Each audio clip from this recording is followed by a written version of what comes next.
Okay, it's 7:30. We are off our break. Director Pinkham, would you like to go for your comments now, sir? Okay, you have a quorum. All right, Tatsiaya and Tatskalawit, thank you and good evening. Boy, I didn't even know where to start here. Well, first of all, thank you to all the community who came out and shared their comments and perspectives, because again, it's you're the ones that put us the board up here in the dais, and hearing from you is always going to make sure we're doing or listening to your voices. You know, the decisions are going to be rough, and sometimes we'll make a decision that supports you, but then we also know that sometimes that decision is going to support another people or maybe in a community, and that's been one of the tough things about being up here for me since I've been up here, and I know it'll probably continue to be so, but your comments that are be shared with us makes it easier for me as it goes along. So maybe by the time my term's up, I'll have it down, and who knows? Maybe I'll have to ask Betty if she's got it down yet. In regards to the wait lists, you know, voting on the options that were presented before us, I don't know if you noticed a little hesitancy for me on voting, you know, yay or nay on the option that was presented. You know, was a difficult decision on what to do. Do we keep on postponing this? But I know that we have to move forward. And for me, it looked like the option that we voted on was the best one, if I understood it correctly. In that, we will move the siblings to the schools that they're on the wait list for, and as reference to the promises that were made to Whitman, and then just a swap list for the high schools. So for the high schools, and I hope Rainier Beach was shared that information, that we're not going to impact you as long as you were able to swap one for one. So your FTEs or staff and stuff should stay the same. So hopefully Director Blanford was able to share that with the Rainier Beach students, that they weren't going to be impacted, hopefully, by the option that we approved. If that isn't my understanding, I may need to see about reconsidering what I voted for. Given that we just had a board meeting last week, I really don't have much comments to share with the community this time around, but just want to again pass on the appreciation of all the work. And one thing that I didn't do last week is to congratulate all the graduates last week for the ceremonies that attended, and plus the ceremonies that I didn't, and wish those graduates fruitful post-high school career, college, whatever that leads them to, and that they feel that the Seattle Public Schools did prepare them adequately, you know, wherever they decided to go. You know, if they want to consider the University of Washington, then please send me an email. Look me up on the UW website. I'm there.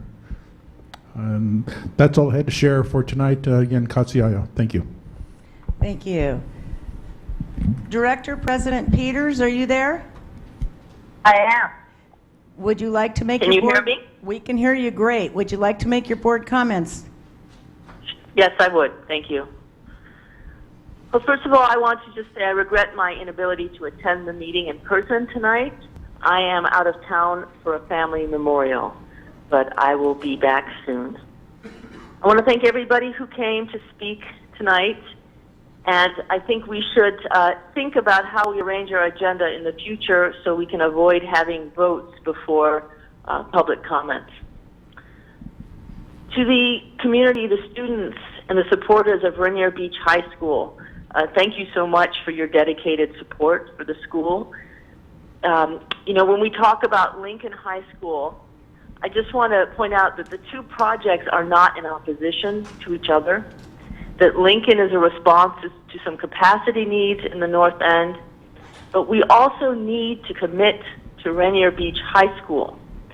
And it might not be based on immediate capacity, but it should be based on a vision and a belief in the current and future students of Rainier Beach. And we need to commit resources to that school. And I firmly believe that once we do, we will no longer have these conversations about wait lists and helping Rainier Beach with its numbers. So I did not get a chance to speak too much about the end of the year, but I just wanted to wish everybody a happy summer and remark on how emotional graduations always are and how wonderful it was to be able to be present at 3 different graduation ceremonies this past year at Ballard High School, Center School, and Garfield High School, and how I wish all of our graduates the best in their futures. So my next community meeting, I'm hoping to schedule either later in July or early in August, and I will post that information on the district website when that's available. 2 more final comments.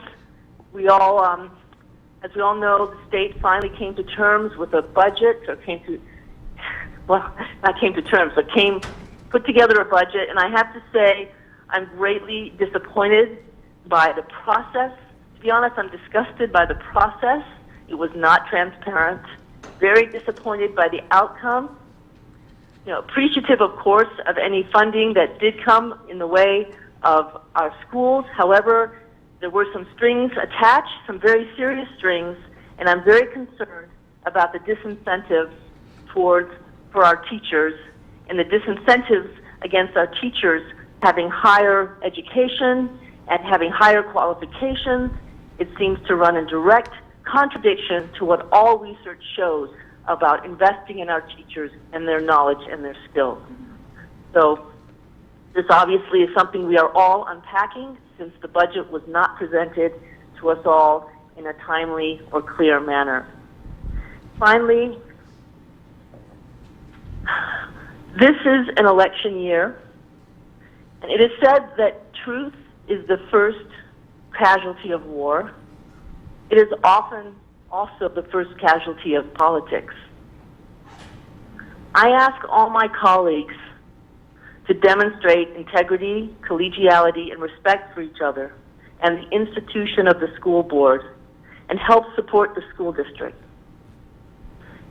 And to rise above the negative impulses of this political era in which rancor and falsehoods are unfortunately the common currency of too many.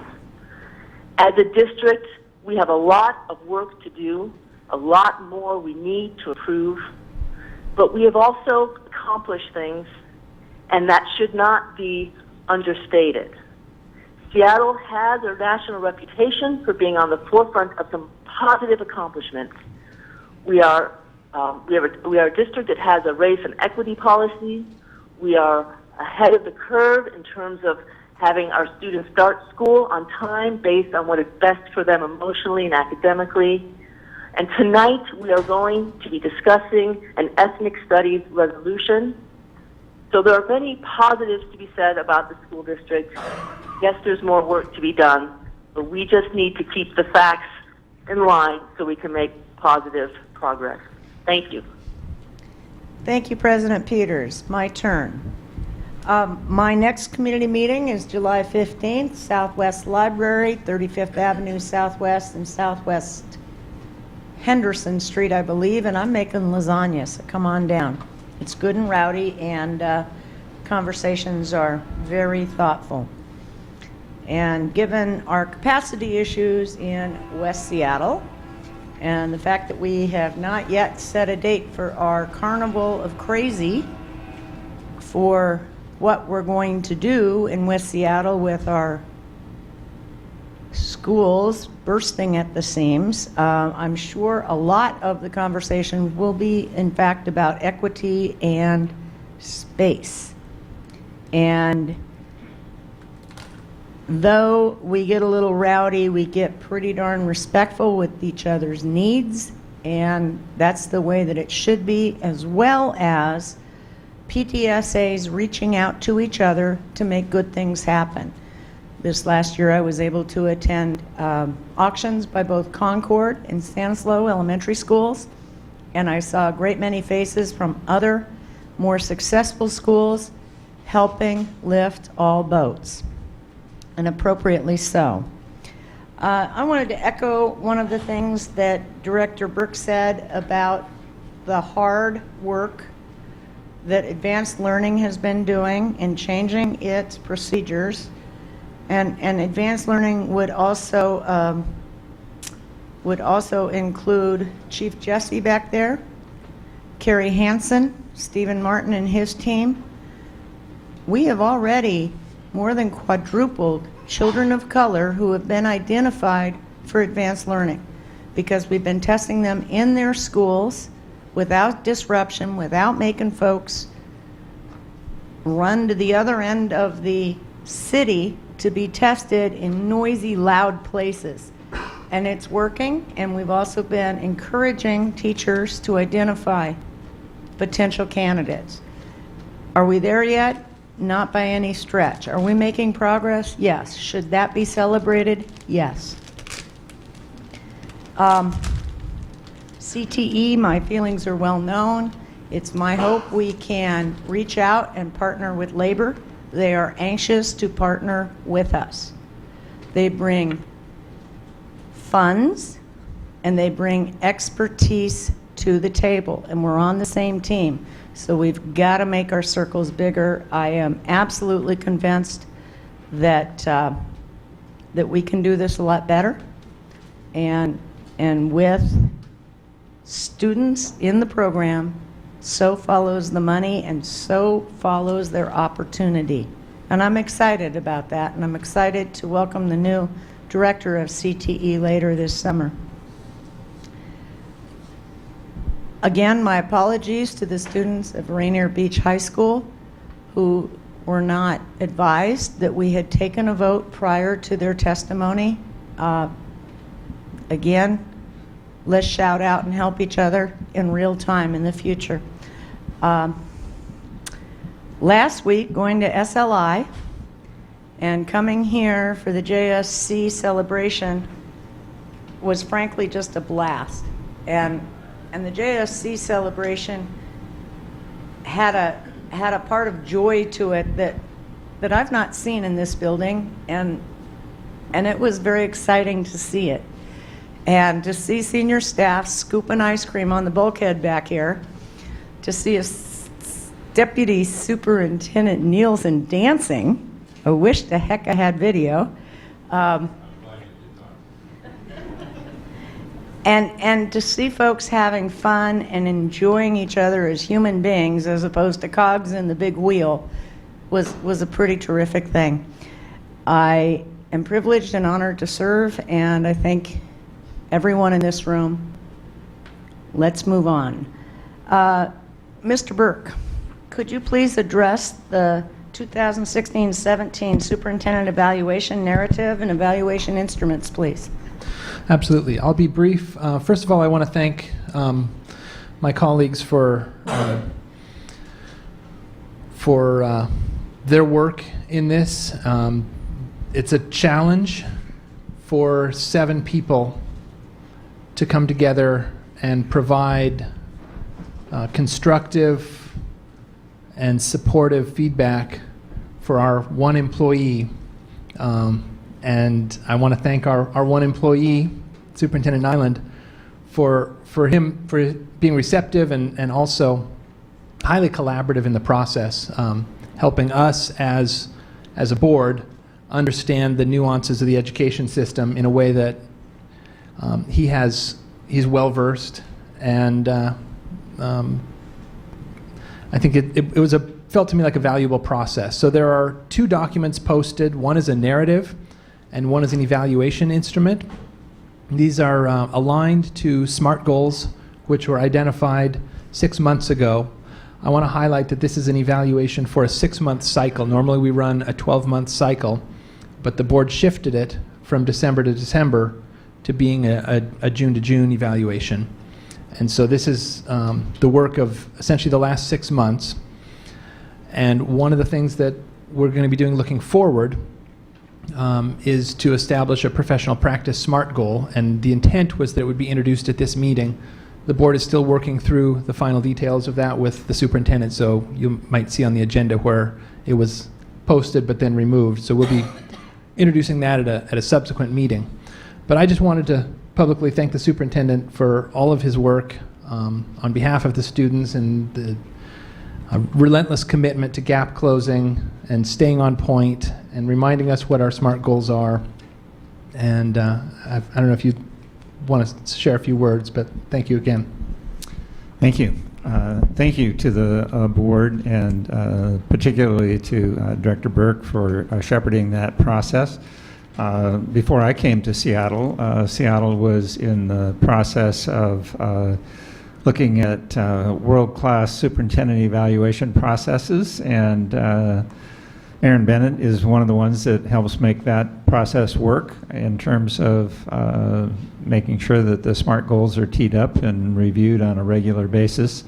And I was going to say we couldn't count. I'm sure we probably could count the number of hours that the board spends in setting the SMART goals, reviewing the SMART goals, and then most recently, just this last month or so, on my evaluation.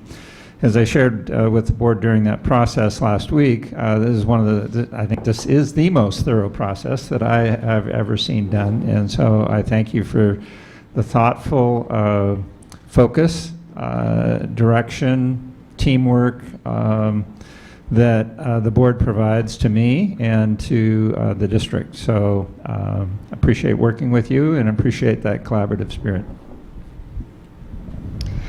Okay, we are to action items. Number 1, repeal board policies H61.00 food service, H61.01 breakfast and lunch program, and H62.00 breakfast and lunch program free and reduced price meals, and adopt policy number 6705 food service and student nutrition. Approval of this item would adopt policy number 6705, food service and student nutrition, and repeal policies H61.00, H61.01, and H62.00. I move that the Board of Directors repeal policies H61.00, food service, H61.01, breakfast and lunch program, and H62.00, breakfast and lunch program, free and reduced price meals, and adopt policy number 6705, food service and student nutrition, as attached to the school board action report. May I hear from the chair of ops? Second the Excuse motion. me. Did it again. I apologize. May I hear from the chair of ops, please? This item was heard by the Ops Committee on the 18th of May and moved forward for approval. Do I have questions, comments, or concerns from my colleagues?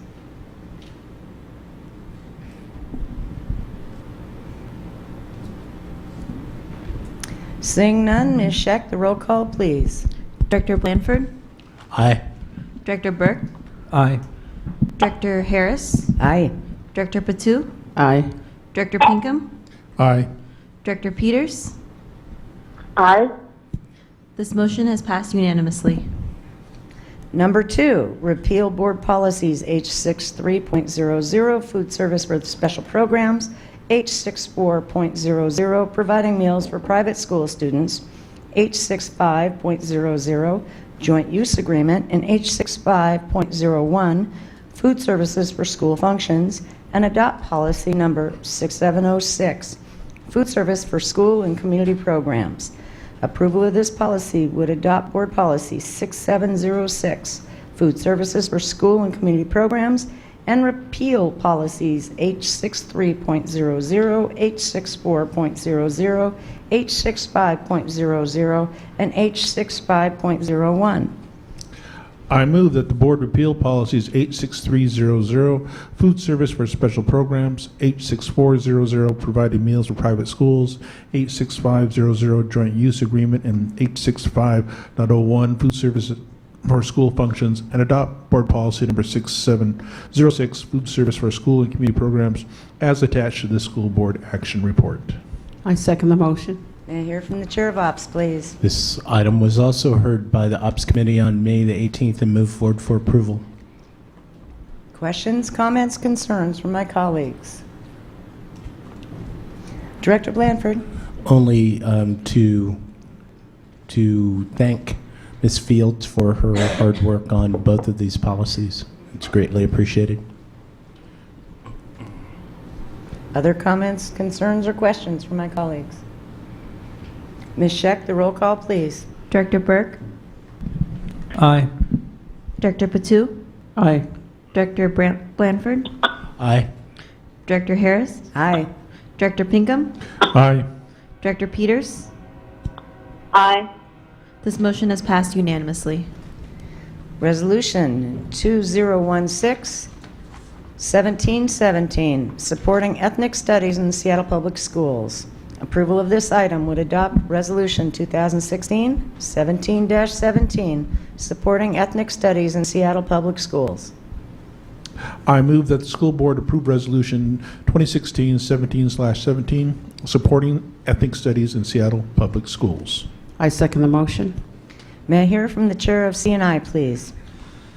This was heard in the Curriculum Instruction Policy Committee on June 12th and moved forward for consideration. Questions, comments, and concerns from my colleagues? Director Pinkham. I just want to hopefully get on the record for a statement by one of our public commentators about mandating some things, and that my understanding, the limit of the board, the only person that we can direct is the superintendent, so we can't mandate the schools to do anything. So I just want to put that out there, and I feel that the resolution does direct who we can to hopefully get this ethics studies rolling. Other questions, comments, and concerns? Director Burke.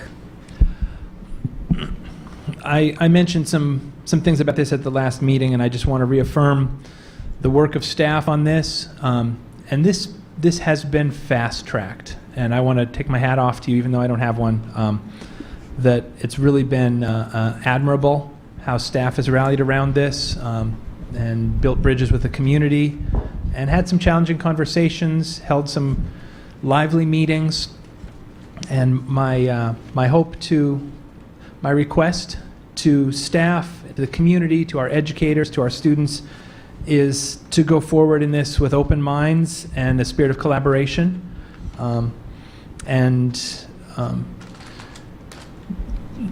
spirit of collaboration, not confrontation, and that we have the hard conversations that we have to, and that we work to change the minds and impressions that just have deep-seated institutional challenges for Seattle and all around, not just for Seattle. And so that staff works really hard to try to figure out how to do this in our budget-strapped environment. This meeting was sort of a microcosm of the urgency for this work, and the support for this work, and the challenge of doing it in our complex environment and scant budget. So I know that that's been at the root of the conversations, is how we're leveraging existing resources, how we're building off of current work streams, how we're using staff expertise that we have now, successful programs that we have now and that other people have now, and that we're not creating things from scratch, because there is some great stuff out there to support ethnic studies. And I'm going to continue to ask staff to be really diligent in trying to reach a shared definition of what ethnic studies really is, because in all these conversations there's been so much enthusiasm built around it that there's risk that it could be diluted or co-opted or lose efficacy by not having everybody on the same page. So in addition to implementing, stay true to reaching a shared vision of what ethnic studies is and how it actually supports our students. And thank you again. Director Blanford. I agree wholeheartedly with the comments just made by my seatmate around the importance of a clear definition of what it is, so that we can dispense with the idea that it is something that it is not. The emails that we've seen so far lead me to believe that there are multiple definitions of ethnic studies, and so that we don't disappoint folks who have been disappointed on numerous occasions, I think there will need to be really clear articulation of what ethnic studies is. Secondly, I believe that to the point that was made earlier about mandating some sort of implementation plan around this, and to the point I think that Director Pinkham made around our ability to actually do that, I think there's a key element there. But to the point that I made earlier when we were discussing this, I think that the implementation is going to be absolutely crucial, that it's well implemented, because we're dealing with issues of race and ethnicity, and in our classrooms, particularly those two issues, if not well managed and well implemented, have the potential to be very explosive, and we want it to be a positive benefit for our students actually participating in those conversations, as well as our educators who are leading those conversations. So I think attention and focus on the implementation strategy around this resolution is going to be absolutely crucial to ensure that it accomplishes what we as a board have put forward as the aspiration for the resolution. Any other comments, questions, or concerns? Director Peters, did you wish to speak to this? Yes, thank you. Well, I appreciate the fact that we are discussing this and we are putting forth this resolution, and I greatly thank the community for rallying around the whole concept. I feel this is, to some extent, it is supporting what the district has begun to do, but it's just the beginning. And I agree that implementation is going to be very important, and also consistency. It's not something that we should let slip in any way. And I actually see this as a very positive, constructive step forward for the district. We are a diverse district. It is one of our strengths, and this will help us welcome all our students and make the most of their education and make the most of the richness of our district. And so I'm very happy to be able to support this tonight. Director Patu? I too am very pleased that we were able to move this forward and actually make this a reality for all our kids, because I think it's so important that all our students learn about each other and the different cultures that are actually there within our schools. So I'm very pleased that we are moving this forward. Last up, as I said previously, I think the keys to really successful implementation here are robust professional development and continuing our conversation with our community. And I hope we make this a standing committee and that we report back early and often. This has such extraordinary promise.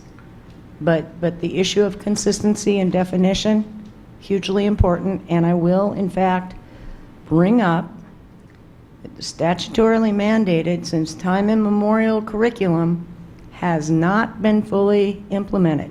Now, mind you, the same folks that passed the statute didn't provide the funding, which is just a huge shock. But we got to do better. We must do better. I'm very excited to vote for this, and I thank the community members that brought it forth, and I thank the students in particular that spoke to this issue, and Mr. Kinoshita, Dr. Kinoshita, and Michael Tolley. Thank you very much. Ms. Scheck, roll call, please. Director Pinkham, Aye. Director Harris, Aye. Director Patu, Aye. Director Blanford, Aye. Director Burke, Director Peters. Aye. This motion has passed unanimously. Number 4, adopting policy number 2080, assessments. Approval of this item would adopt policy number 2080, assessments. And I might add that the action report and attachments have been edited. Correct. Kyle Kinoshita, Chief of Curriculum Assessment and Instruction. We need to have the second procedure first, sir. Thank you. I move the school board adopt board policy number 2080, assessment, as attached to the board action report. I second the motion. May I hear from the chair of C&I, please? This was moved forward from the Curriculum Instruction Committee on June 12th for consideration. So just wanted to very briefly take note of some of the revisions to the board documents.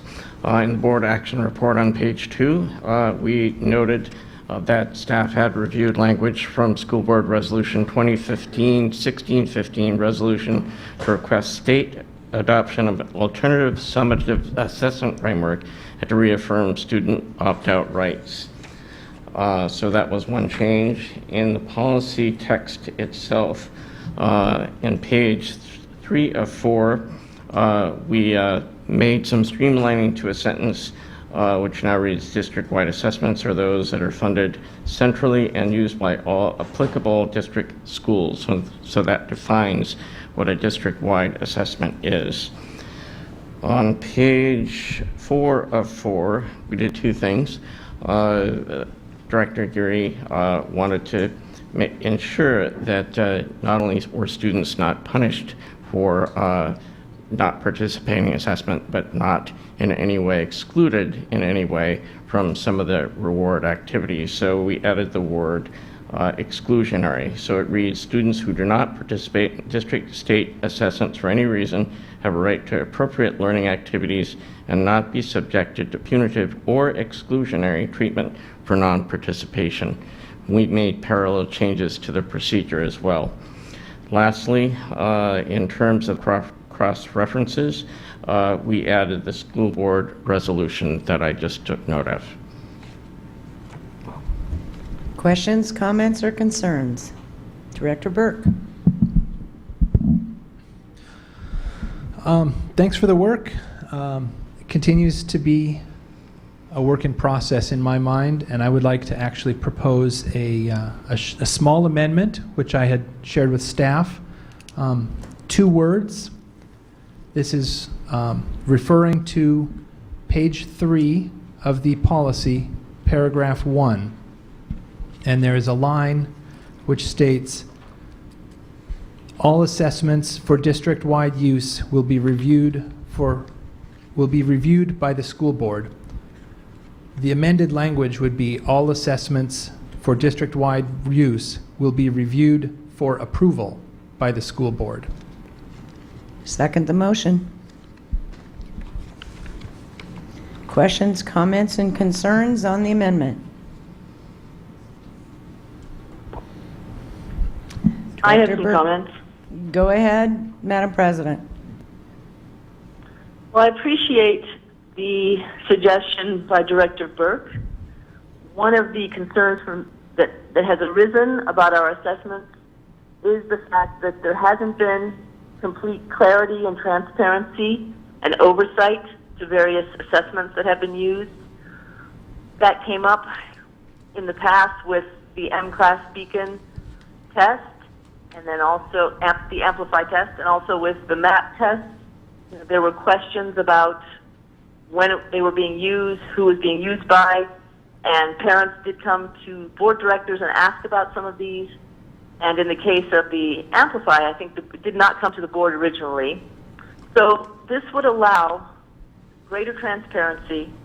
It would allow the board to have the oversight so that it can answer to families about what it is we are administering to their students. And I think it will allow us all to be able to support whatever tools we end up using. So I support this amendment. Director Burke.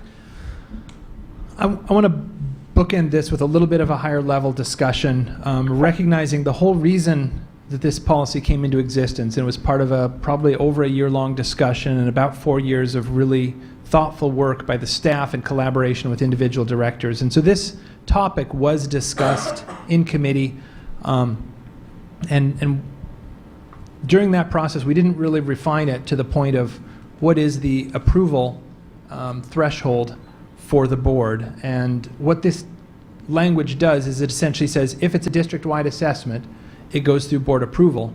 The intent is really what Director Peters was talking about around trust and transparency, and the policy and procedure include an adoption component, which is significantly stripped down, but in the procedure it talks about the school board, district staff, SEA, and PASS should be informed of the following: intended purpose of the assessment, how the results of the assessment will be reported and utilized, and how families and community members will be engaged throughout the selection process.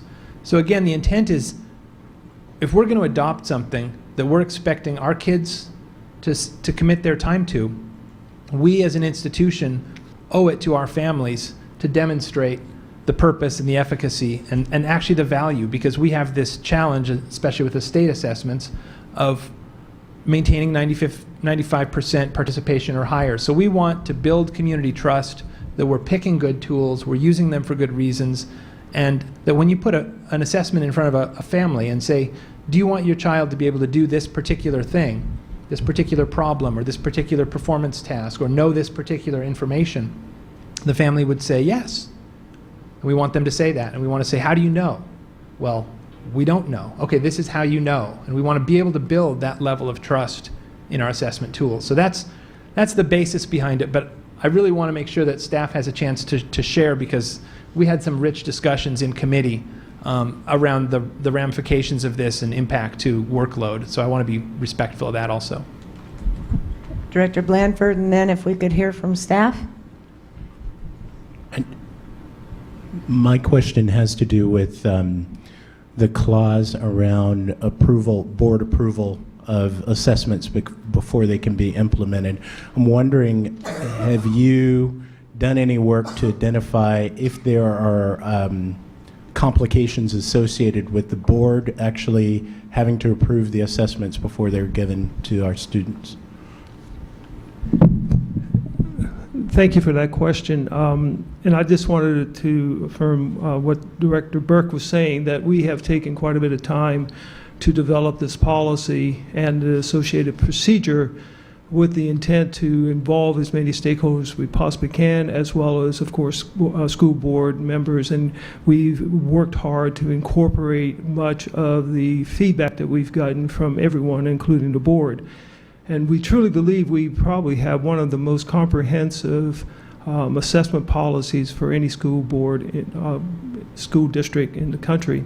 At the same time, though, there are components that were recommended that we have not incorporated into the policy, one being the approval process for specific reasons. I'm going to ask Chief of Student Support Services, wife Jessie, to speak to that.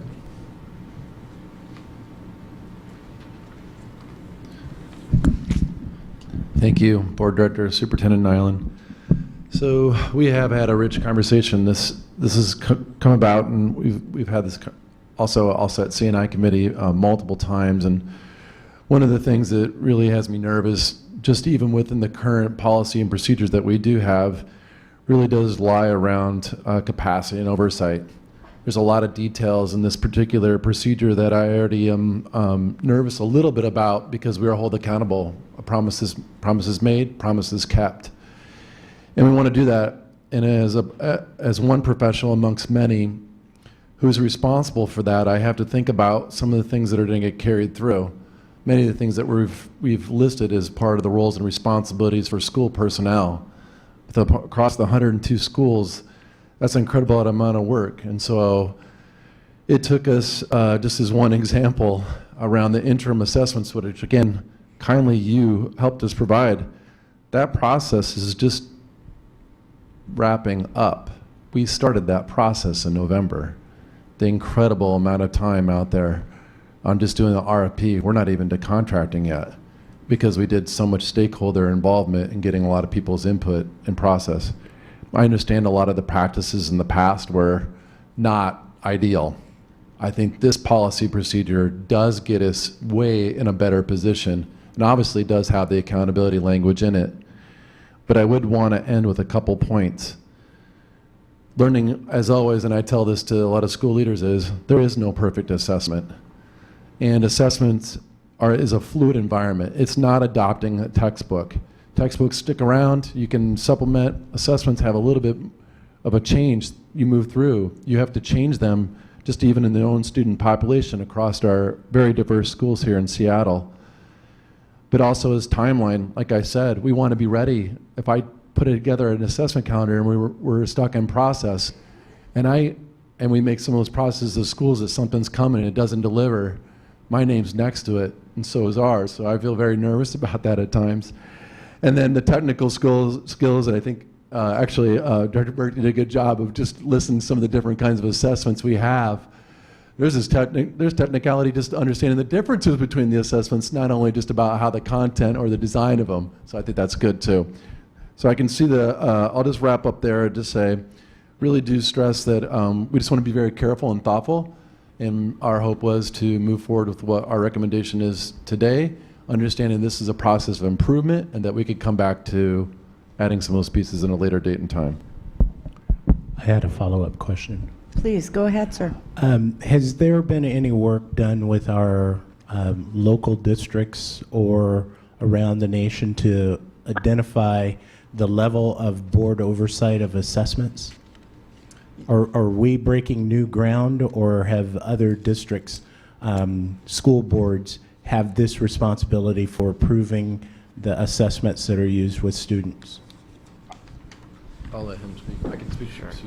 I took a look again at the benchmarking districts that we examined. First of all, Associate Superintendent Hawley is correct. Most of the assessment policies are less than 1 page. Ours, of course, is 4, and just in terms of how they're spelled out. And none of the 10 that we looked at have any mention of any approval process.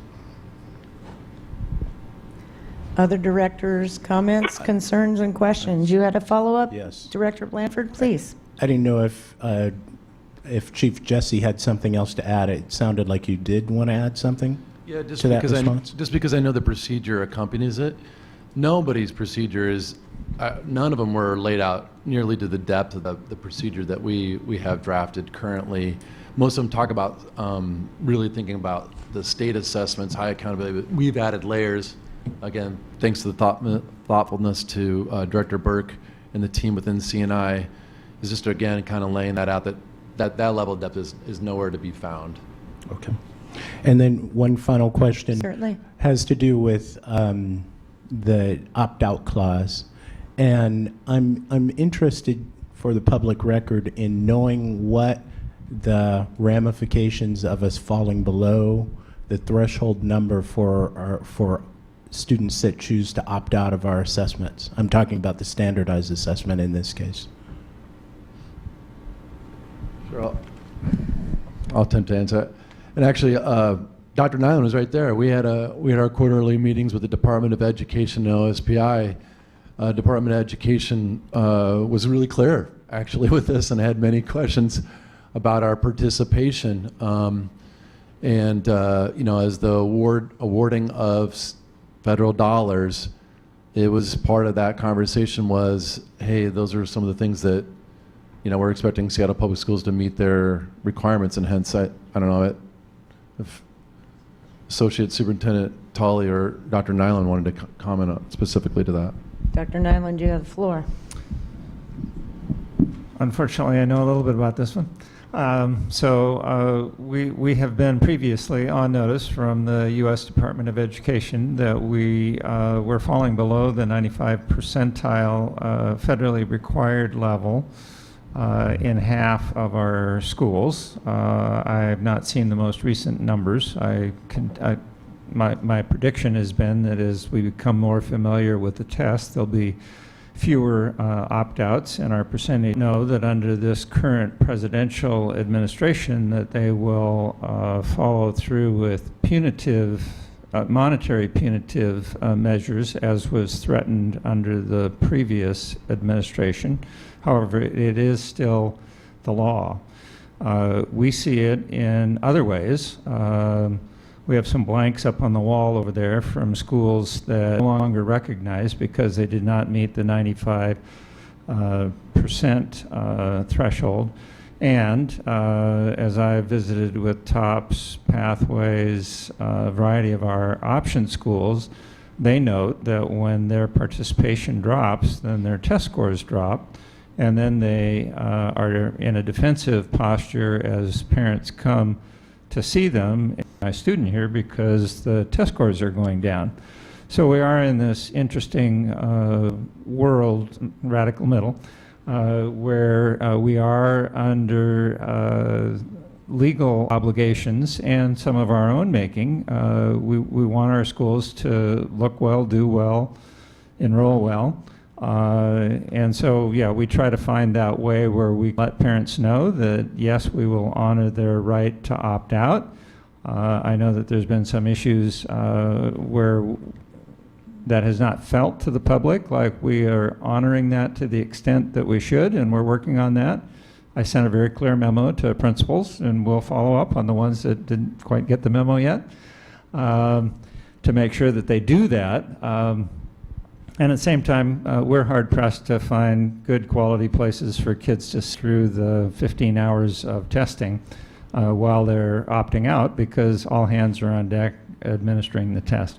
So it is, yeah, we are trying hard to honor the right of parents to opt their children out. At the same time, we're trying to communicate all of the reasons why those tests are important and how we use them and how they're valuable to both the student and to the staff.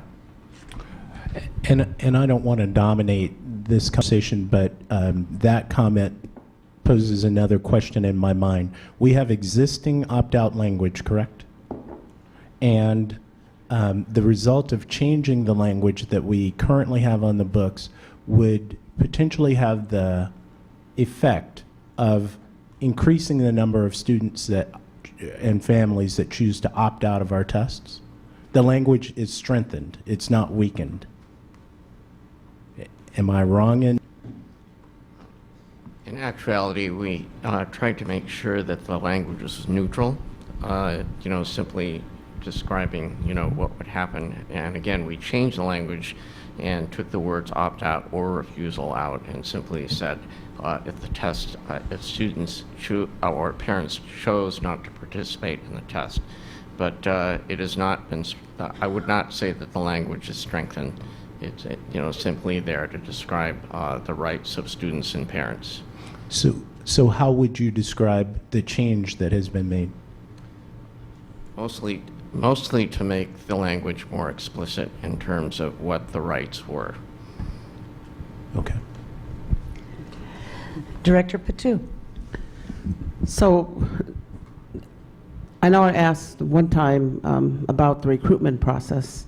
So where are we with the recruitment process of that program?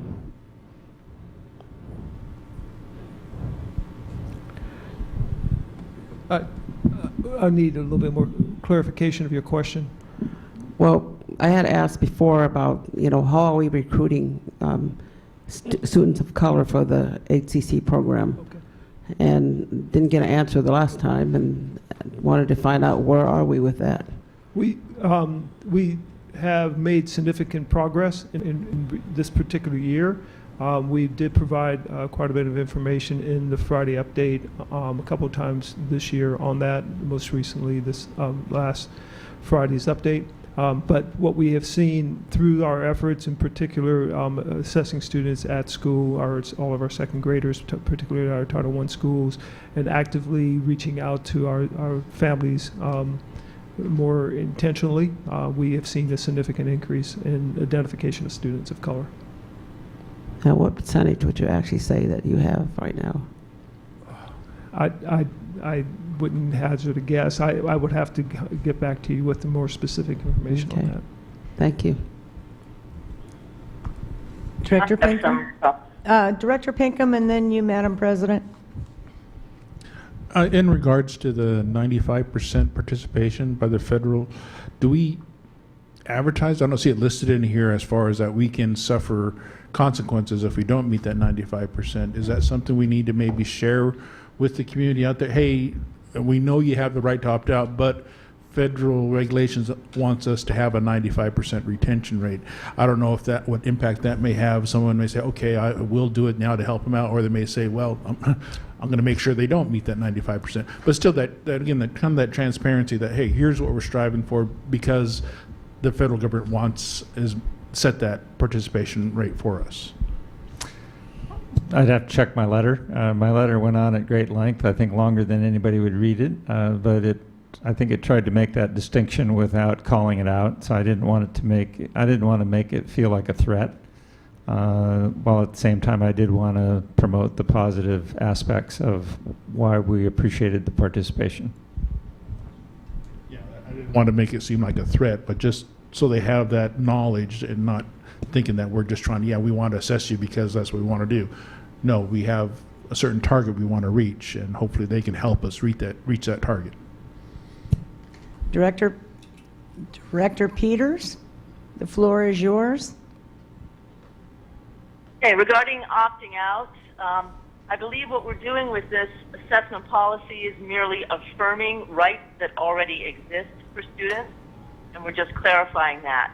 As to whether or not clarifying that language increases opting out, that's a question of correlation versus causation. And I don't know if we have any actual evidence one way or the other. There are other organizations outside of Seattle Public Schools. I think there's even one called Opt Out Washington. They are probably impacting the opt-out participation as well. So what we're simply doing here is clarifying parents' rights.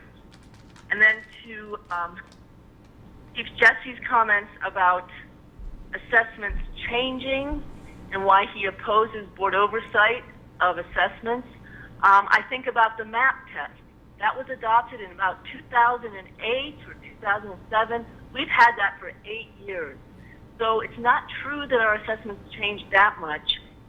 But the counterpoint could be, if they are changing a lot, maybe that's a bad thing, and maybe if we had a more formalized adoption process, they wouldn't change as much, and we would give greater care to what we choose and better stability to our students and educators. So again, I support this amendment. Last up, real quick, I think we know more about assessments now than the Secretary of Education, as Senator Al Franken asked her about during her nomination hearings.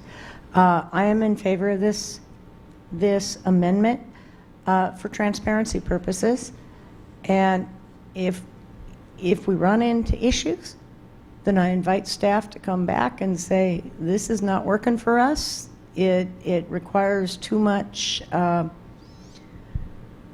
scheduling issues for resolutions, etc. And if we display the kind of collaborative push that we have already, I'm not worried about that. Thank you.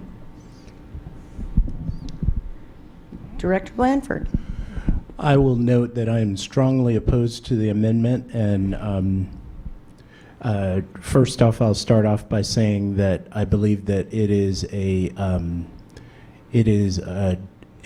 pretty incredible idea that we would mandate board oversight of every assessment before it can be administered to our students. I feel like we're getting to a place where, unfortunately, where the recommendations of staff are not heeded, the recommendations of our educators, professional educators, are not being appreciated, and I fear that we're going down a dangerous path. With regard to the opt-out clause of this, I've been on record, I've read into the public record a statement made by 20 different national advocacy organizations that all advocate for students of color, for low-income students, for disabled students and special ed students. And all of those organizations came out uniformly and said that opt-out movements and opt-out policies like the one that we're considering right now are not in the interest of closing our achievement and opportunity gaps. The data that is collected from many students participating in these assessments gives us better data by which we can use to make allocation decisions, educational decisions that work to close our opportunity gaps. And when we give our parents more ability to opt out, then we are exacerbating our opportunity gaps. I've been really clear on the record about this. Many others have written about this. As an educational researcher, I know in my heart of hearts that assessments are not perfect and that we have to constantly strive to identify the bias that's built into the assessments. But if we get to a place where there's automatic suspicion of any assessments that are applied to our students, I think we are definitely impacting what the educational theory says, that you have to instruct students, you have to assess them, and then you have to retool your instruction to assure that all students have had the opportunity to benefit from the instruction. I think we're putting another piece in a very cumbersome piece, I might add, into that mix, and I believe that it's going to have negative impacts on our ability to increase excellence for all students and for us to close our achievement gaps. So for those reasons, I'm planning to vote in opposition to both the amendment and the motion. Director Burke. I respectfully want to appreciate what my colleague said. I think it's, but I want to make sure that people recognize that this policy and this adoption or this amendment are not about opt-out. They're not about the federal mandated test. They include elements of that to clarify it, but it's about defining what are assessments, what are our assessment pieces, creating common language that we can use as a board, as staff, as community, and creating a common understanding of what are the fundamental building blocks under MTSS. And so just as a case in point, we're working on the RFP that Chief Jesse had mentioned around our interim assessments. The board and the Curriculum Instruction Committee have not been engaged in that work. We've been informed, but as far as understanding the true theory of action, staff has done a ton of work, and I have heard about the work, and I respect the work and appreciate the work, but the board has not been brought along with that work. This policy is our way of saying, bring us along, please. In the most recent Friday memo, we were notified that the Fountas and Pinnell progress monitoring assessment was purchased and will be used for kindergarten through 5th grade. Already used in many of our schools, this is not a new innovative assessment. This is a tool that many educators use and trust, but was not discussed at the Curriculum Instruction Committee. The board has not been brought along with it. Again, the request, bring the board along with this work. Ms. Shack, roll call please on the amendment. Director Burke, Aye. Director Harris, Aye. Director Patu, Aye. Director Pinkham, Nay. Director Blanford, Nay. Director Peters. Aye. This Miss- amendment has passed with a vote of 4-2. Ms. Scheck, roll call on the main motion as amended, please. Director Blanford, No.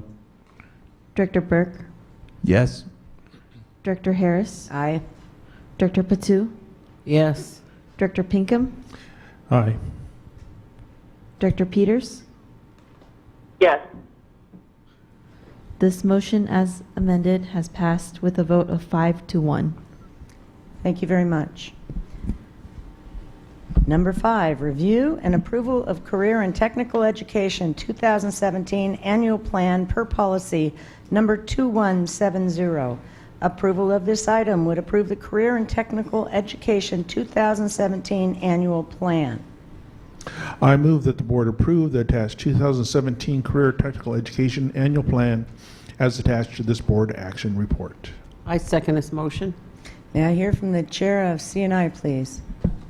This came to CNI June 12th, was moved forward for consideration to the full board. Comments, questions, concerns from my colleagues?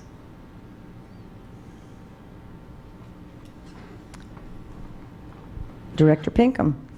Thank you for this presentation and the report. I'm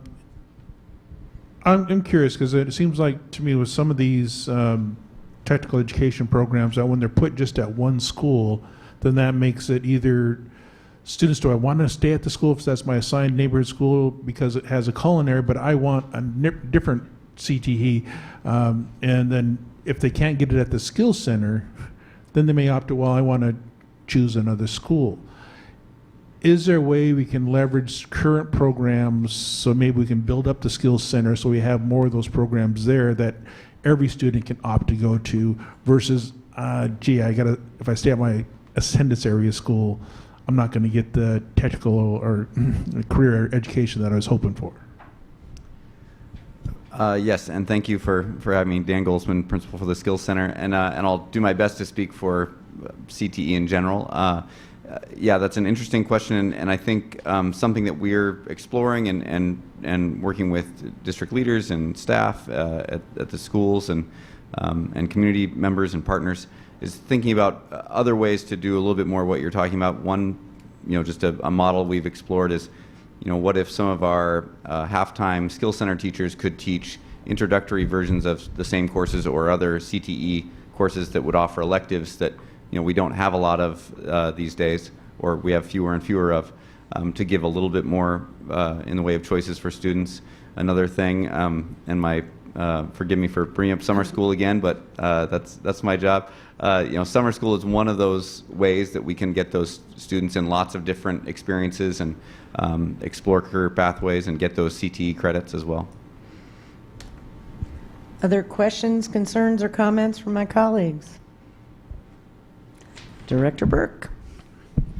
I've used up more than my share of airtime, so I'll be brief. Obviously, one of my favorite topics. I want to bring to my colleagues and the public's attention 2 points. One of them, in support of what Principal Goldsman had just mentioned, on page 7 is a table that shows the Skills Center enrollment, and this is one of the things that staff has added, which I think really helps tell this story of some of our challenges around our Skills Center. And this relates to our 6-period day, our 24 credits, the requirements, graduation requirements that we have to fit in that are squeezing out opportunities for electives for students and squeezing out the ability for them to be able to do Skills Center programs. There's a column that shows the historical enrollment in Skills Center during the school year, which is essentially flat for the last 4 years. There's a column which shows the summer enrollment for Skills Center that shows a consistent climb over the last 4 years, because summer enrollment is not limited by high school schedules. And it's an opportunity that our kids want. It's a place where kids are going. They're getting those credits, they're getting those classes. And so again, it's a call to the board and staff to figure out how we can do our high schools to open up some of these options during the school year. The other thing I want to do, just to bookend that, on page 8, there's a table of participation in CTE and Skills Center coursework by demographic groups. And if you look through the demographic groups that are participating in our CTE classes, there's CTE participants and then concentrators, which are those that do 2 or more CTE courses. And I challenge anyone in the district to find a better demographic match in our programming. When you look at the demographics of our district and you look at the demographics of our CTE programs, they are so well represented that we have to figure out how to replicate it and grow this program. That's all. Comments, questions, concerns? Director Pinkham. For maybe leveraging also our local community colleges, has that been an idea for this, since they have Running Start students going there to take like math and other classes, but a lot of the community colleges have these kind of career and technical courses as well. Is that also being considered? Absolutely, yeah. And one of my favorite examples these days, we're starting a new maritime operations course. The director at the Seattle Maritime Academy, which is an annex, a site for Seattle Central, she and I have been working together all year and working with partners like the Port of Seattle, other folks, to think about how we can do a great job of starting our students in high school, getting them interested in that career pathway, and moving them into a Seattle Central College program like Seattle Maritime Academy. That would just be one example, but yes, Dan Gallagher and I and Jane Hendrickson have been meeting with and working with folks from Seattle colleges and want to strengthen those partnerships for sure. Yeah, thank you, 'cause I think that'd be great, because we're getting some students that can graduate with an AA degree. If in the future we get students graduating with a certification as well in some of these career technical programs. Thank you. And if I can just add to that to make sure folks know that actually we do provide college credits through some of our courses as well in the high school, like the Tech Prep program as an example. Director Patu. I'd just like to echo what Director Burke has said in terms of how important it is for us to really support our CTE programs, because not all students want to go to college. A lot of them are actually looking for jobs right after they finish high school. So I think this is a great opportunity for us to really look at how creative can we be in terms of actually supporting our CTE programs. Director Blanford. Because I'm experiencing a bit of cognitive dissonance, I will just share that, and this is no reflection on the hard work that you're doing. I too celebrate the fact that CTE is as diverse as our district is as a whole. We heard testimony earlier today about the need for our highly capable program to be similarly diverse, and I believe that that should be as high a priority as the other programs that we're looking at, because ultimately we are making decisions about who gets to go to college, who doesn't get to go to college. I believe that those decisions should be made by the students and families, and that we should offer maximum opportunity for kids to explore their passions and discover what their passions are. It's in my mind, it's we celebrate on one end, and on the other end, we look at work that still needs to be done, and particularly the work around our highly capable programs needs to be done.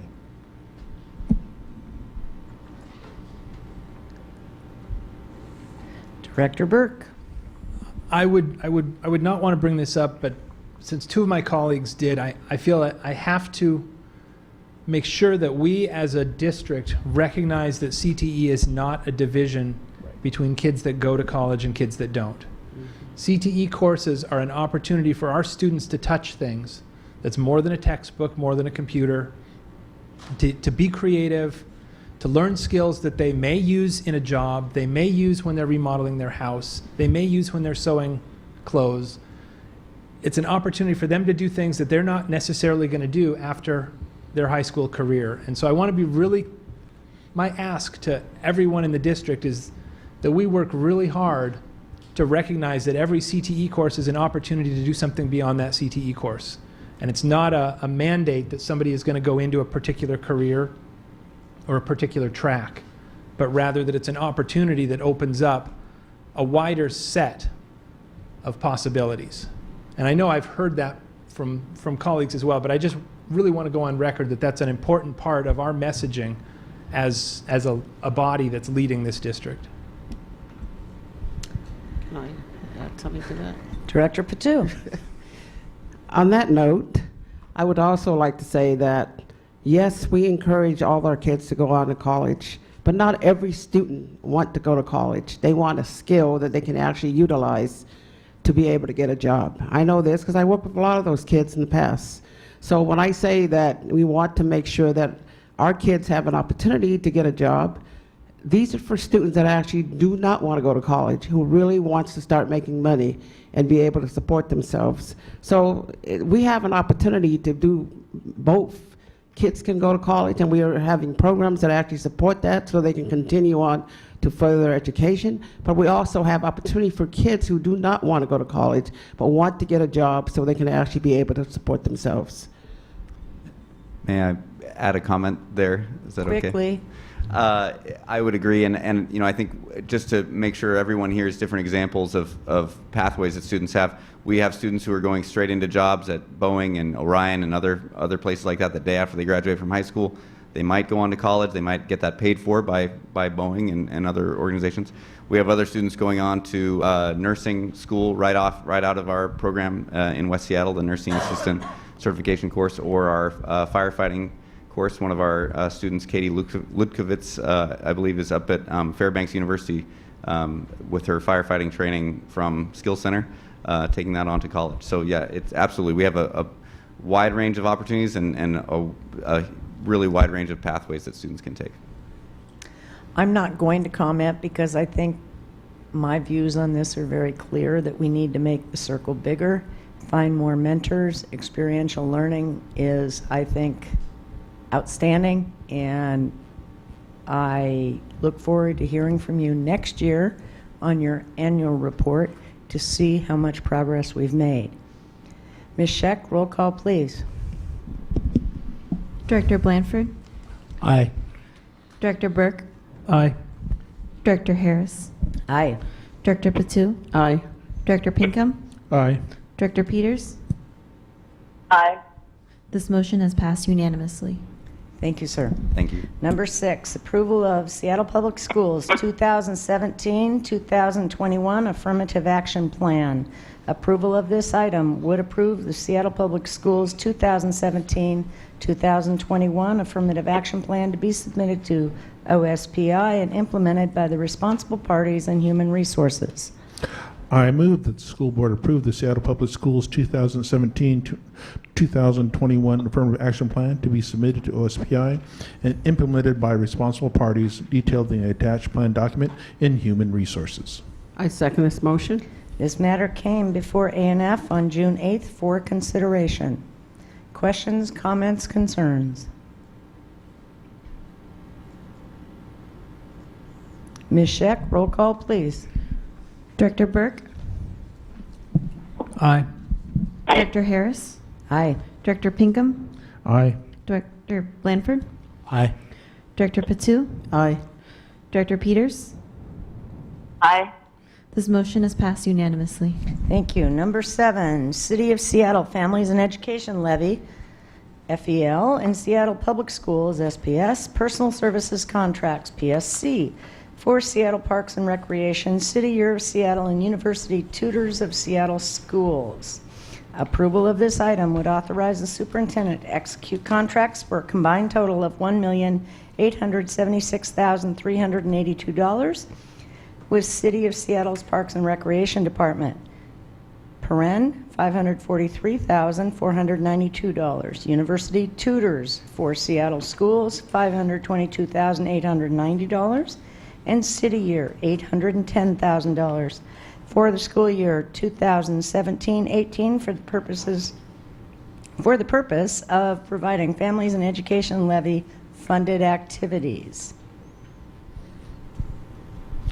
I move that the board authorize the superintendent to execute the contracts for a combined total of $1,876,382 with the City of Seattle's Parks and Recreation Department. $543,492, University Tutors for Seattle Schools, $522,890, and City Year, $810,000 for the school year 2017-2018 for the purpose of providing families and education levy FEL funded activities in selected elementary, K-8, middle, and high schools with any minor additions, deletions, and modifications deemed necessary by the superintendent, and to take any necessary actions to implement the contracts. I second the motion. This matter came before A&F on June 8th for consideration. Questions, comments, concerns? Director Blanford. At the last board meeting, I asked that to make sure that this item did not end up on the consent agenda. The reason for that is I'm just wondering, for the public record, if you can make a brief presentation on each one of these items so that we know what we're approving. Sure. Michael Stone, Director of Grants Fiscal Compliance. I'll do my best. As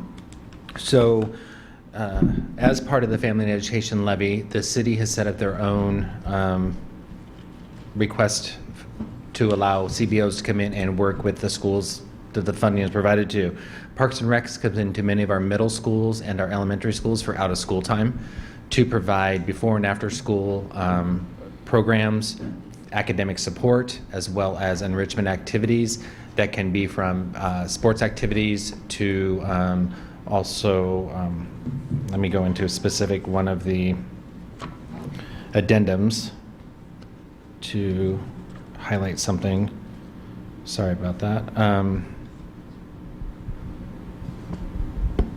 They provide site coordinators, volunteer coordinators, and bring in tutors at Parks and Rec. University Tutors is also the same. They will be in elementary schools, middle and high schools, providing tutoring services throughout the day, before and after school. And of course, City Year has been coming in and doing strong academic programs in our third, fourth, and fifth grade classrooms, and our middle schools in the feeder pattern towards Denny, Mercer, and Aki. They are providing 8 to 10 core members who are working directly with identified students academically and with after-school activities beyond academics. Thank you for that. I primarily didn't want this on the consent agenda because I wanted to have the opportunity to thank our community partners for the critical work that they do, helping to educate our students and get them ready for their future. So I wanted to be on record saying that. Well, I do want to add, City Year has actually done a lot of work this year in expanding their tutoring programs and working directly with my department for Title I and LAP. Helen Finch, who actually retired this year, has been providing professional development to City Year core members in working with the leveled library intervention kits that some buildings are using specifically for academics. Thank you for that, and thank you for bringing that forward. Much appreciated. Other comments, questions? Director Patu. Do we have an evaluation or assessment piece on each one of these programs to kind of tell us exactly what they're, what they've been, success that they've had with our students in each of these schools? The Department of Education and Early Learning with the city has that data and they're provided in their yearly report that they bring to you in the fall. Okay, for all three programs? It's compiled data of how students are doing. I could ask them, I'm actually meeting with them tomorrow, I could see if they could bring that information forward with all three of these programs. All right, thank you. Thank you for that. Any other comments, questions, concerns? Ms. Scheck, roll call, please. Director Burke, Aye. Director Pinkham, Aye. Director Harris, Aye. Director Patu, Aye. Director Blanford, Aye. Director Peters. Aye. This motion has passed unanimously. Number 8, approval for contract amendment with School Data Solutions for school-based implementation of MTSS Student Data Portal, RFP 09615. Approval of this item would authorize the superintendent to execute a contract amount with School Data Solutions in the amount of $366,750 for the Student Data Portal, homeroom. I move the school board authorize the superintendent to execute a contract amendment with the School Data Solutions in the amount of $366,750 for the Student Data Portal homeroom in the form of the draft contract amendment dated May 23, 2017, and attached to the school board action report with any minor additions, deletions, and modifications deemed necessary by the superintendent, and to take any necessary actions to implement the contract amendment. I second the motion. May I hear from the chair of C&I, please? This came through CNI on June 12th, was moved forward for consideration. Questions, concerns, comments on this action item? Director Pinkham. Can I hear from any of the other directors that might have seen the demonstration on their thoughts? I was unable to see the demonstration. The timing didn't work out for either of the opportunities. Well, when I went to SLI last week, and I sat at one of the teacher tables, I was about assaulted when we started talking about this. They were beyond psyched. Dr. Kinoshita, you remember that? And you said you were going to hire me to do the rah-rah on it, and I came into this conversation as a significant cynic. But these teachers were really, really pumped about being able to build their own data profiles, and that was about as real as it gets for 45 minutes, zipping off of that. So I'm still a cynic, but I'm a believer cynic now. Yeah, because when I arrived at the meeting, it was just wrapping up their presentation, but I recall that one of the schools that was the principal I was presenting was all hyped up about they're very thankful that they got to be one of the 15 schools to try this, do the trial for this program, but I didn't really get to see how this program actually worked. It's Rox Hill, and she'll walk you through it. Other questions, comments, concerns? Director Peters.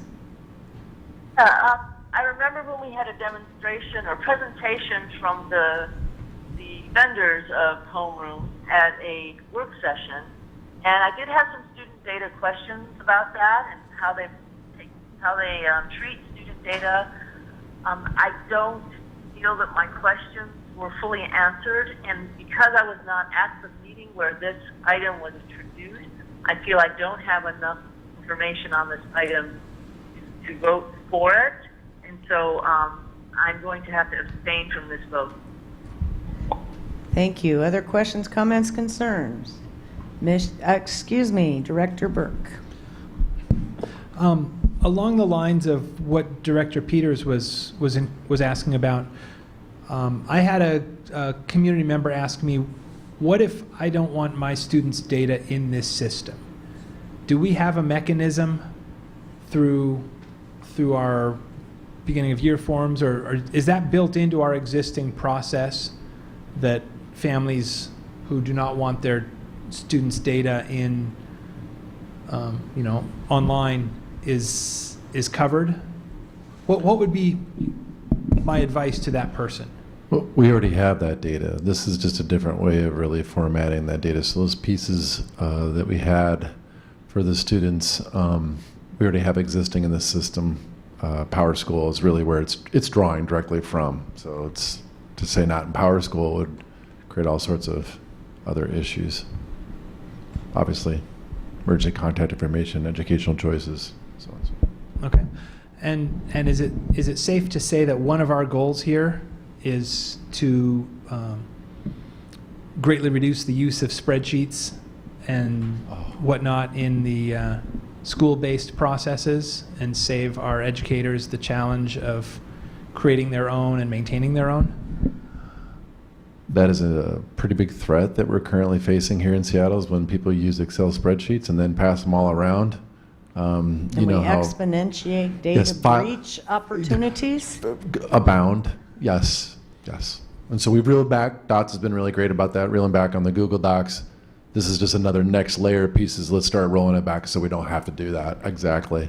And so that and also just the opportunity. Everyone knowing every student's story, strength, and need, instead of some people only having access, especially our classified personnel.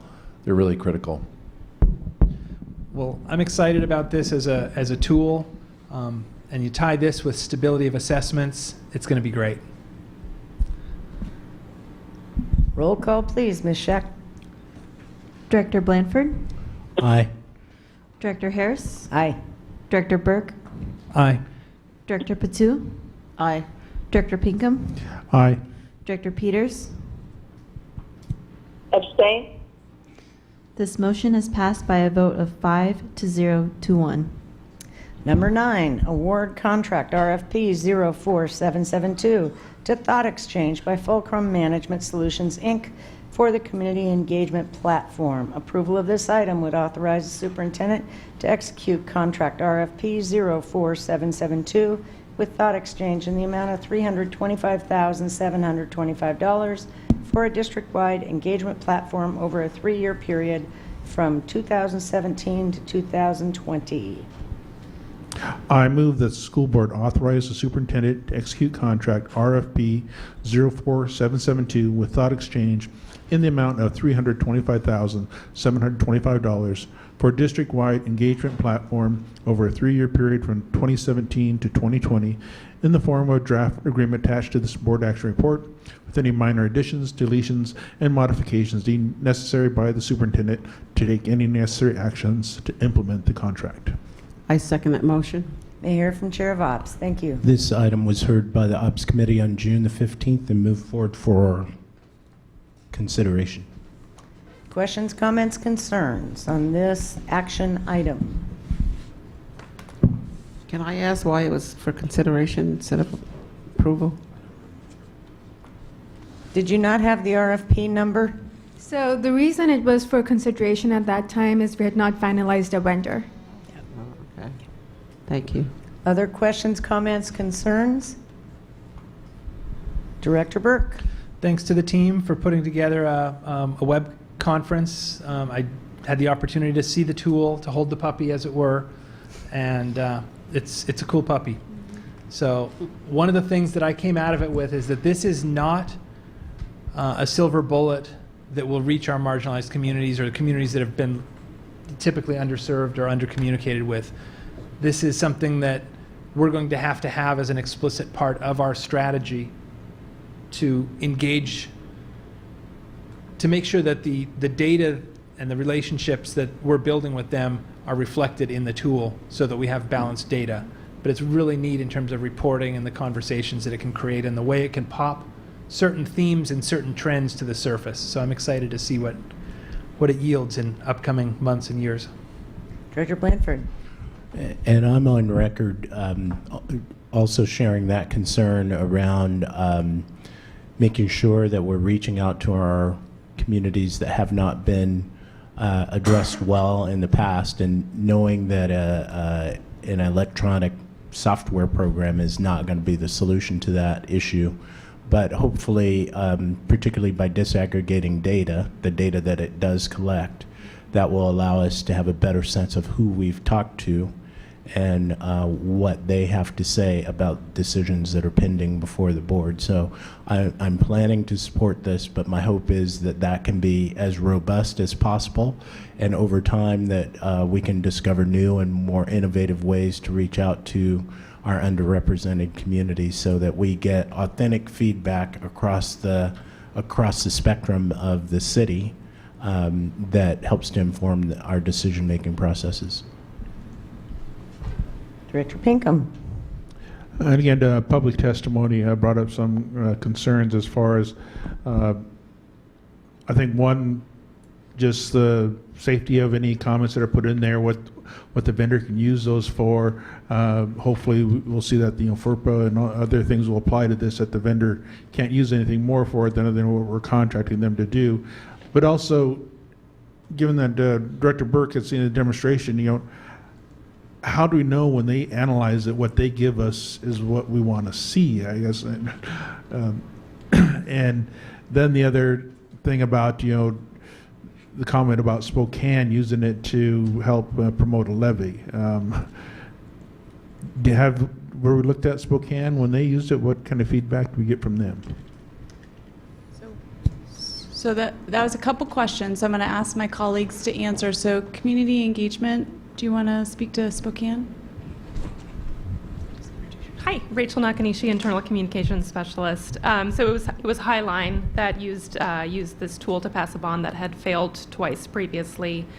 And I think they really wanted to increase trust with their community and also increase visibility about a lot of the concerns about why the bond had, the levy had failed.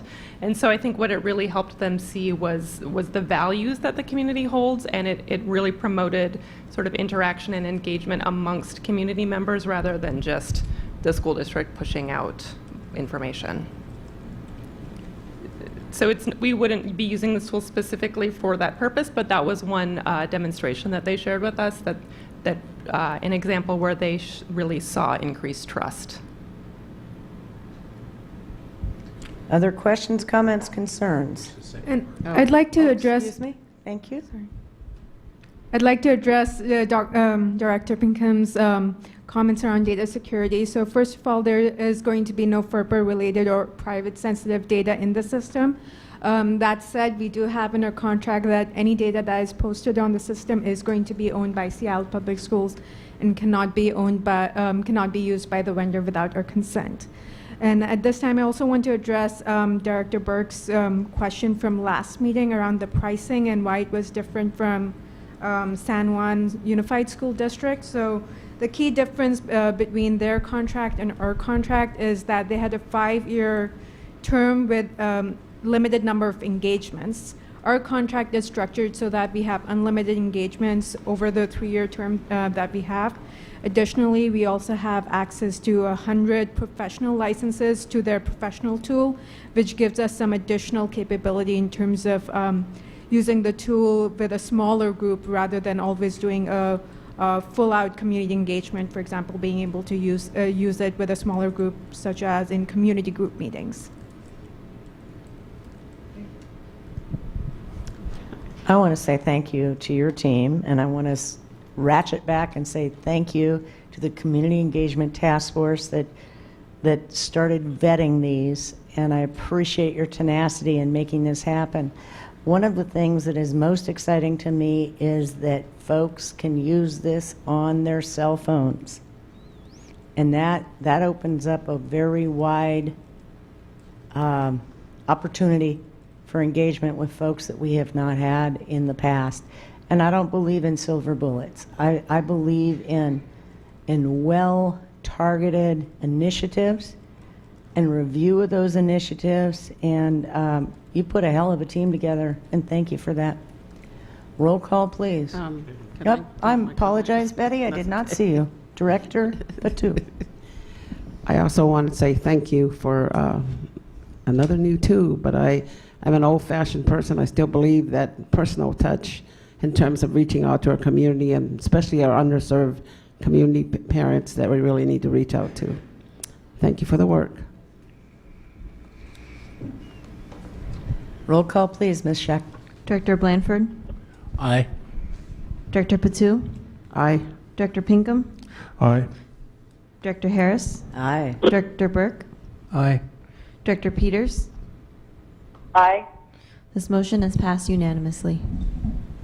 Thank you very much. Number 10, awarding refuse, disposal, and mixed waste recycling collection services bid number B01753. Approval of this item would authorize the superintendent to execute a contract with Recology Cleanscapes covering the period from August 1, 2017 to July 31, 2020 in the amount of $803,994.66 annually, or $2,411,983.90 over a 3-year term of the contract. I move that the school board authorize superintendent to execute the contract with Recology Cleanscapes covering the period from August 1st,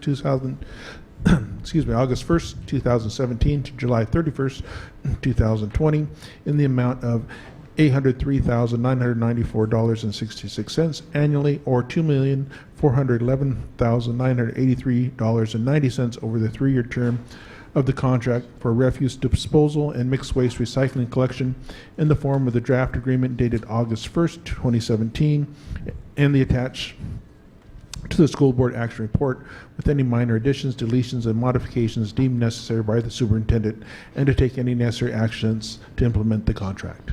I second the motion. Hear from Chair of Ops, please. This item was heard by the Ops Committee on June the 15th and moved forward for approval. Comments, questions, concerns? Ms. Scheck, roll call, please. Director Harris. Aye. Director Patu. Aye. Director Pinkham. Aye. Director Blanford. Aye. Director Burke. Aye. Director Peters. Aye. This motion has passed unanimously. Introduction item, Resolution 2016-17-27, fixing and adopting the budget. Approval of this item would adopt Resolution 2016-17-27 to fix and adopt the 2017-18 budget. This matter was heard in A&F June 13 for consideration. Ms. Sebring, take it away. Linda Sebring, Budget Director. We have a short presentation for you tonight, but I'll be happy to answer questions as you go along. I know typically in the past we've had a budget book at this time, but due to the very late legislative session, we are still working on the budget book, and we'll have it to you as soon as we are able to get it done in the next few weeks. So what we have for you here is me hitting the button the wrong way. Sorry. Just want to go through this first slide is the high-level summary of the 4 funds that we asked the board to vote on. The expenditure amount, as I'm sure you're familiar with in the past, is the amount that we are discussing and that you will see on your resolution. The beginning fund balance and revenue for each of the funds is to help demonstrate that we have the resources available to authorize the expenditures that we're requesting.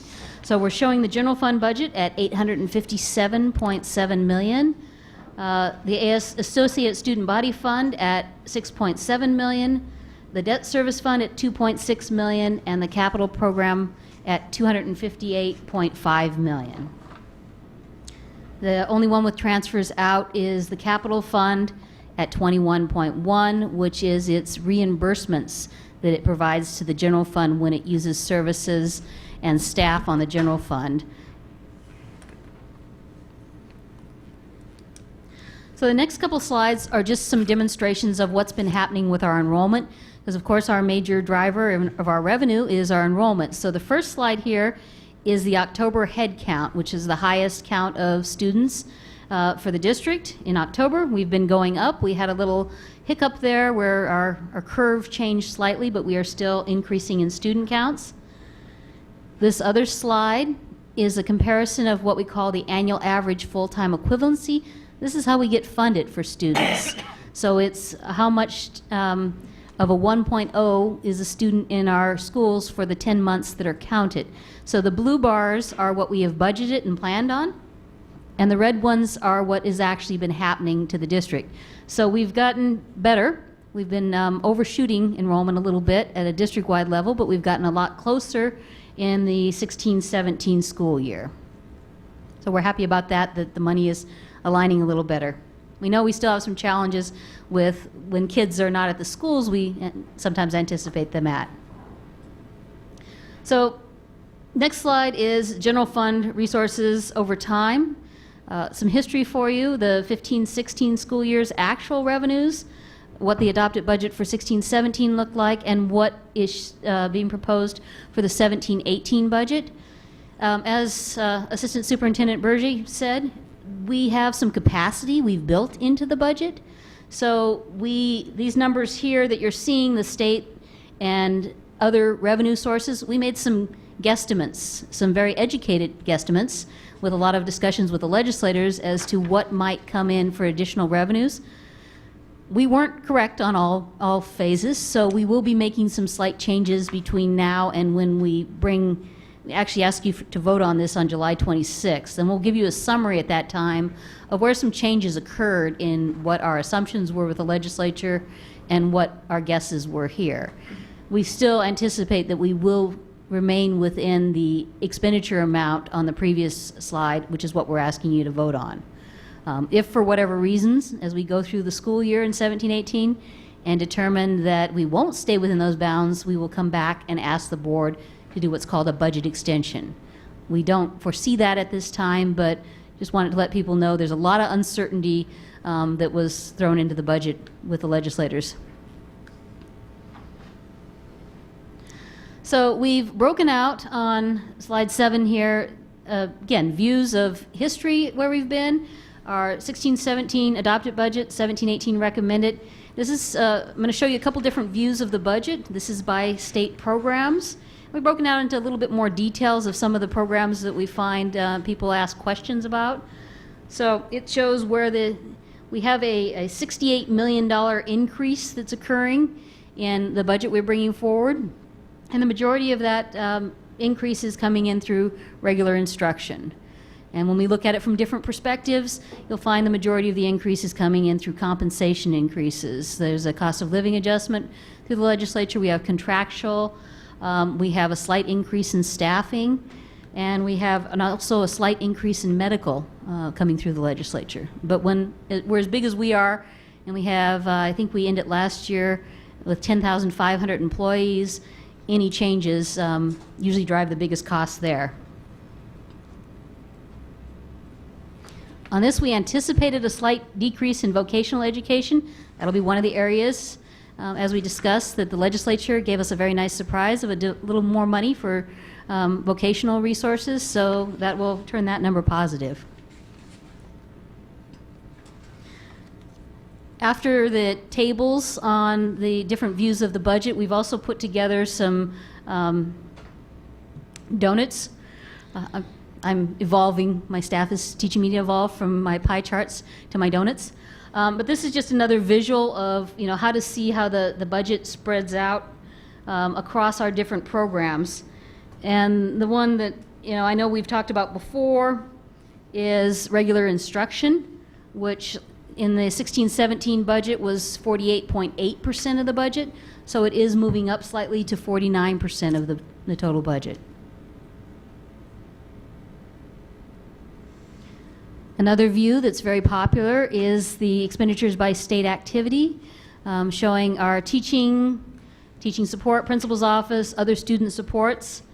The slide right after this has the donut view, and then after that, there is definitions for folks.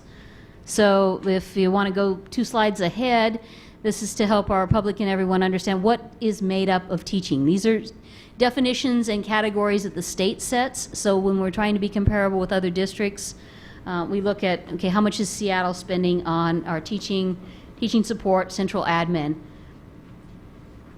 And I'll just go back briefly, actually, to this one.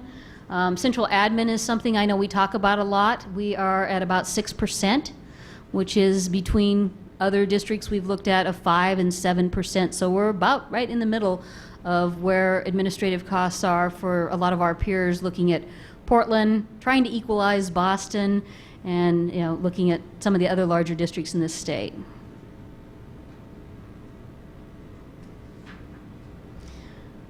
Third view of looking at the budget, this is called by objects. So this is where you see that the majority of our funding appropriately goes towards our certificated salaries, our classified salaries, employee benefits for both groups of staff, supplies, purchase services, and travel, capital outlay. Again, these are categories the state has. The negative number you have there in supplies is caused by the reduction in textbooks, that we had a significant budget in 16-17 for textbooks, and currently we have pulled those funds back to help balance the 17-18 budget. Just another visual of how things lay out. A majority of our funds is people. People are what makes the school district function. The slide 14, and I can pause if anybody has questions. I'm not seeing any. Slide 14. Oh, I asked. I'm not able to go back and cross-check this because we're going through it quickly, and I appreciate that. Salaries make up 46.1%. Certificated salaries make up 46.1%. And then when we roll back to the previous, it's almost like 49%, I want to say, by activity group for teaching. 62%. Okay. So that 62%, is that salaries and benefits? So that's where the... Correct. I mean, just in terms of adding together course pieces of the pie, employee benefits, it's 21% here. Correct. And all of our certificated staff are not in the teaching category. Right. So again, it's multidimensional views of looking at how we are planning to spend our resources for next year.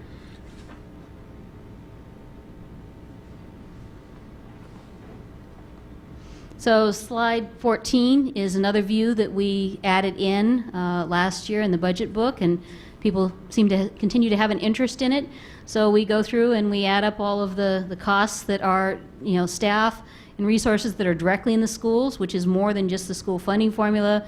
It's our nurses, our custodians, our food services, and take out all the people that provide the support for them that may be in this building for their professional development, their supervision, and find out where the dollars lay. So we're still looking at over 80% in direct services compared to about a little under 20% for support services, and last year it was exactly 80-20. So it's 80.4 in the schools now and 19.6 support services. Slide 15 is a legal requirement for the district. This is our maintenance supplies and operating costs. So the state has a formula where they give us funding based on the implicit price deflator, and where they've put in the prototypical school model how much they're going to provide us per student for these different services: technology, utilities, insurance, etc. What's interesting, I find, very much about this comparison is looking at, we do a really nice job on our utility costs are lower than the state average, our insurance costs are lower, our technology costs are lower, but some of our other costs are higher. And this is the first year in, I think it's the 2 years we've been asked to do this report by the legislature. All school districts have to do this, where we have to put a little caveat on the bottom that from the state's perspective, we are getting more money in maintenance supplies and operating costs than we are spending on maintenance supplies and operating costs. And again, I hate to go back to it, but our main cause here is that we've had to eliminate textbooks to help balance the budget, and that's the big difference you'll see of curriculum and textbooks was $7.6 million of funding, 0.7 of district expense at this time. That number may change as you go forward with further analysis of the budget. So I have a question. Director Peters, please go ahead. Yes. Well, thank you for this presentation. I have a question on the item you just mentioned. So are you saying that the state provides $7.6 million in funding specifically for curriculum and textbooks, and as a district we only spend 0.7 of that in this year or next year?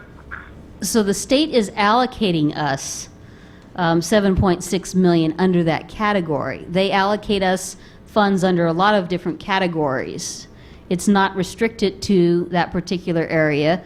That is just a way they do an allocation through the prototypical school model.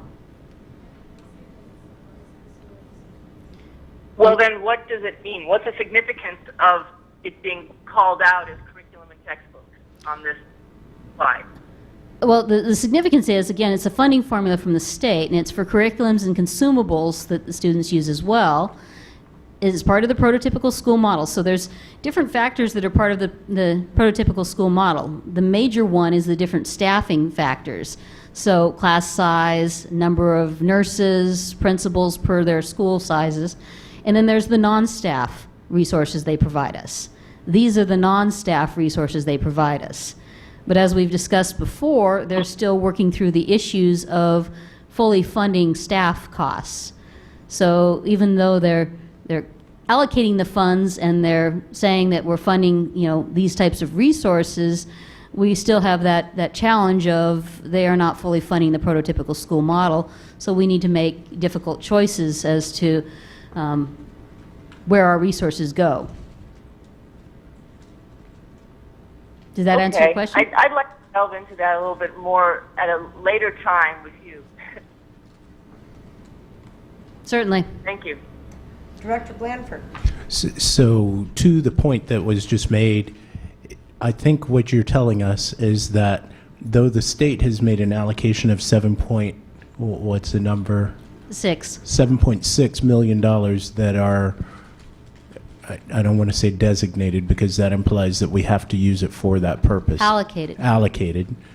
We have the flexibility to use those dollars for other purposes. It's just a blanket amount of money that's given to us without restriction, and then we can allocate based on our own discretion. Is that correct? That is correct. Okay.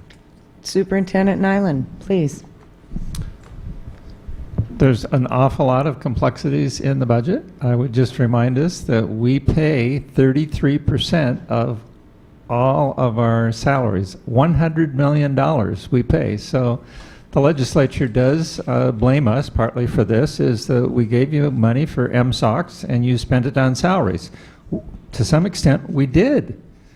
We owe our employees a decent, competitive wage that the state is not funding. Thank you.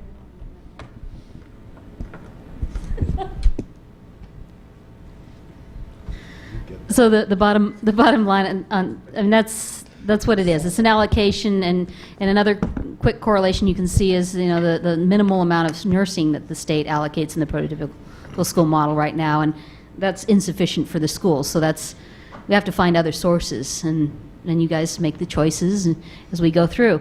So we have to say at the bottom of this, and then I'll just move on as to, you know, what did we do with the money? Well, we used it to help balance the budget and to protect our other programs that we considered critical to our students and provided resources back into the buildings. So next steps, we have 2 weeks from after the governor signs the budget to get our what's called our F-195, which is the actual form we send into the state, filed and loaded and filed.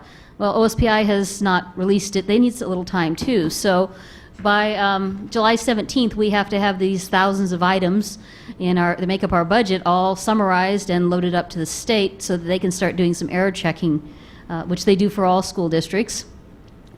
July 19th is our public hearing. We've put notices. I think our first notice already went in the newspaper. There will be another one going next week. The public hearing, for those interested, will be at the John Stanford Center. I believe it's at 5:30. Thank you. 5:30 on July 19th.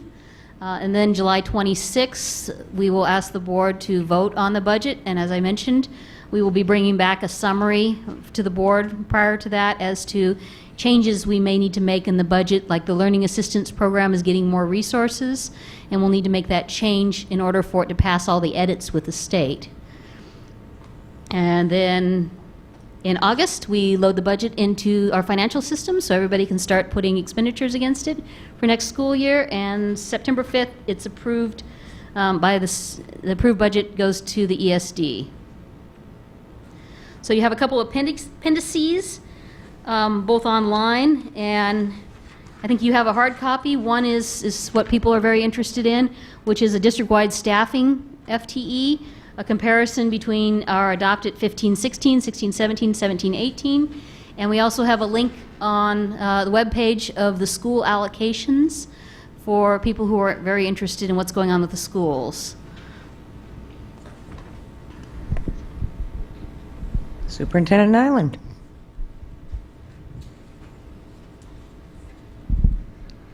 I want to thank our fiscal staff. This has been, I don't know what a polite term would be for this year, but it has been a challenging year. Umpteen budgets on our end, many work sessions with the board, thank you. And they've been providing support to the legislature, trying to figure out what the different scenarios might mean.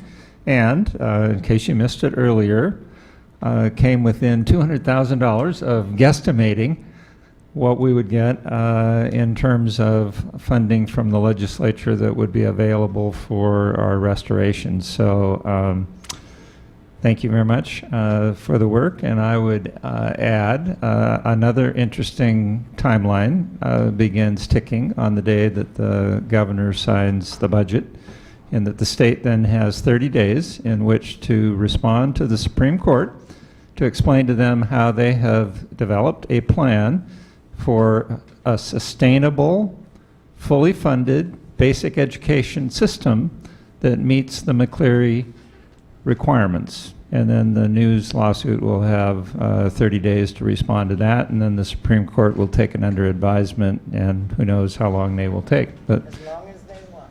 that's right. Well, true. Will be very interesting to know whether they've already anticipated this and they already have a decision waiting. Last year they acted on October 6th, I believe, or whether they will give it due consideration because of the gravity of the situation. I think they have acted as late as January of the following year.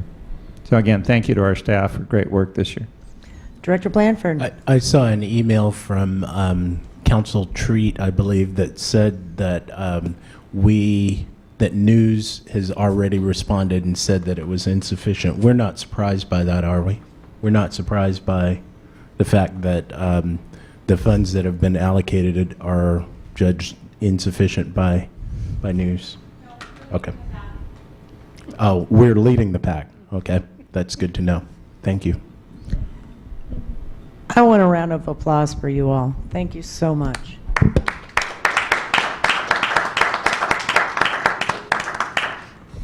Director Burke, before we adjourn. Is just to clarify thanks for the brilliant presentation. It's super clean, super easy to follow, even at this late hour. So my question, does this or does this not include Restoration 4.0, 5, whatever X.0 we're looking at, what we just talked about earlier today? So it doesn't include the details of it, but back to the very beginning, what we're asking the board to vote on is the initial, the expenditure amount. So it will fit in with this 857.7 million. As the superintendent mentioned, we anticipated where additional funds might come in. And categories are off a little bit here and there, but it will fit in with that expenditure, which is what we're asking you to vote on. We will be coming back with a little sheet of changes we're going to be making to the finer details.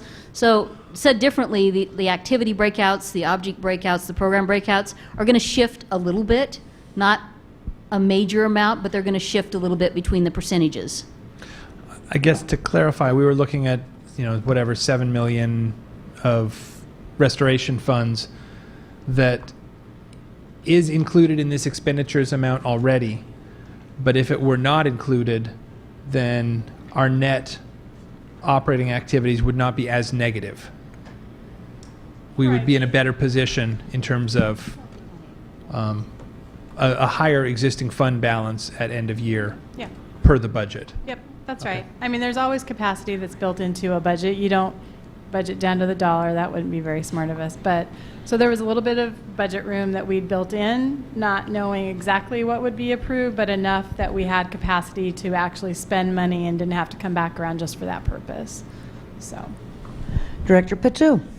Actually, I just wanted to follow up on what Director Jolene had said earlier about how she would like to look at programs and evaluate programs that have been around for a long time, whether they're good or bad. I think that's a great idea. I think we keep programs for so long that we don't know whether they're working or not, and that's one way of saving money. So I'm with you. Okay, it is 9:28. This meeting is adjourned. Thank you very much.